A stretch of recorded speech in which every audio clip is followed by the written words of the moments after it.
It had to be said, the Oregon State Highway Division not only had a whale of a problem on its hands, it had a stinking whale of a problem. What to do with one 45-foot, 8-ton whale dead on arrival on the beach near Florence? It had been so long since a whale had washed up in Lane County, nobody could remember how to get rid of one. In selecting its battle plan, the Highway Division decided the carcass couldn't be buried because it might soon be uncovered.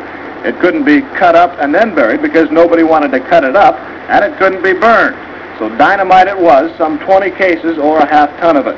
The hope was that the long-dead Pacific gray whale would be almost disintegrated by the blast, and that any small pieces still around after the explosion would be taken care of by seagulls and other scavengers. Indeed, the seagulls had been standing nearby all day. As everything was being made ready, we asked George Thornton, the highway engineer in charge of the project, for his final observation.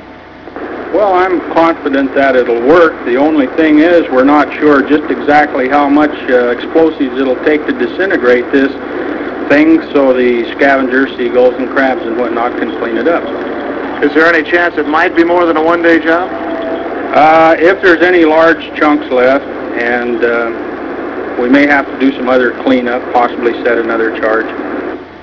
The dynamite was buried primarily on the leeward side of the big mammal, so as most of the remains would be blown toward the sea. About 75 bystanders, most of them residents who had first found the whale to be an object of curiosity before they tired of its smell, were moved back a quarter of a mile away. The sand dunes there were covered with spectators and landlubber newsmen, shortly to become land blubber newsmen, for the blast blasted blubber beyond all believable bounds. You get a wild?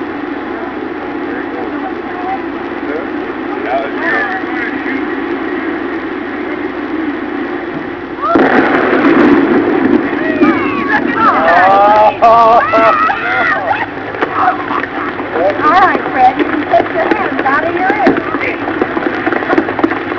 Here comes pieces of... Our camera stopped rolling immediately after the blast. The humor of the entire situation suddenly gave way to a run for survival as huge chunks of whale blubber fell everywhere. Pieces of meat passed high over our heads while others were falling at our feet.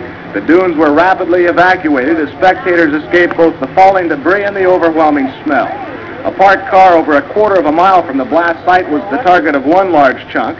The passenger compartment literally smashed.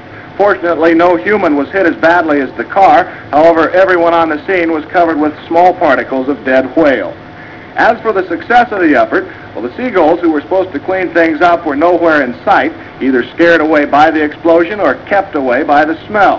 That didn't really matter. The remaining chunks were of such a size that no respectable seagull would attempt to tackle anyway. As darkness began to set in, the highway crews were back on the beach burying the remains, including a large piece of the carcass which never left the blast site. It might be concluded that should a whale ever wash ashore in Lane County again, those in charge will not only remember what to do, they'll certainly remember what not to do.